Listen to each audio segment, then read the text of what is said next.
ললিতার বাবা সেই বন্ধুর বাড়িতে টাকা আনার জন্য যেতে লাগলো।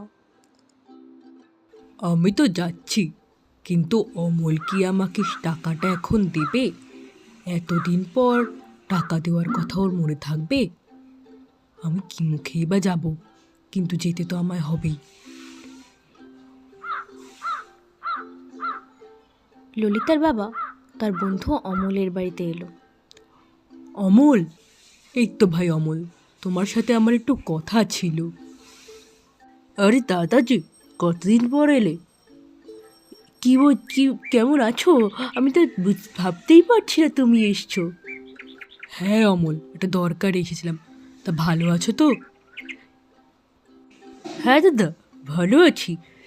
তা তোমার শরীর কেমন আছে? ভালো ভালো। অমল, একটা বিপদে পড়েছি, তোমার কাছে টাকা চাইতে এসেছি ভাই। তোমার মনে আছে নিশ্চয়ই, গৌরীকে আমি কয়েকদিন তোমার খেতে কাজ করতে পাঠিয়েছিলাম। এখন তো গৌরী নেই, টাকাটা আমার খুব দরকার ভাই, এতদিন পরে দরকার, তাই মুখ ফুটে চাইতে বাজছে। তুমি দাঁড়াও দাদা, আমি এক্ষুনি আসছি। এই নাও দাদা তোমার টাকা। ধন্যবাদ ভাই, তুমি আমার অনেক উপকার করলে, এই উপকার আমি তোমার কখনো ভুলবো না। এ কি বলছো দাদা, এ তো তোমারই টাকা।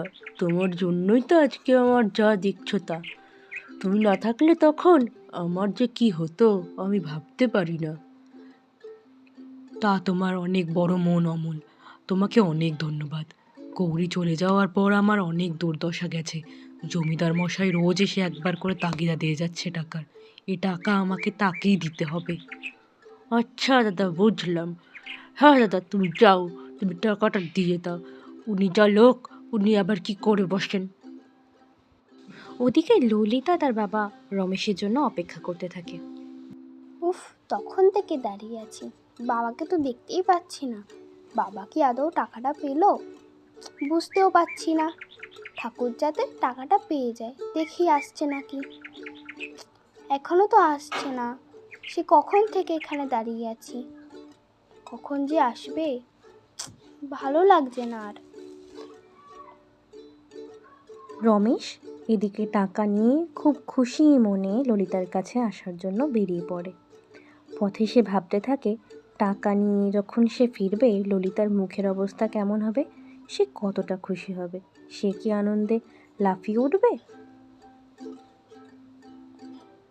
ললিতা এদিকে বিরক্ত হতে থাকে। এই রে, ওই দাদুটা তো আবার চলে এলো, কি করি?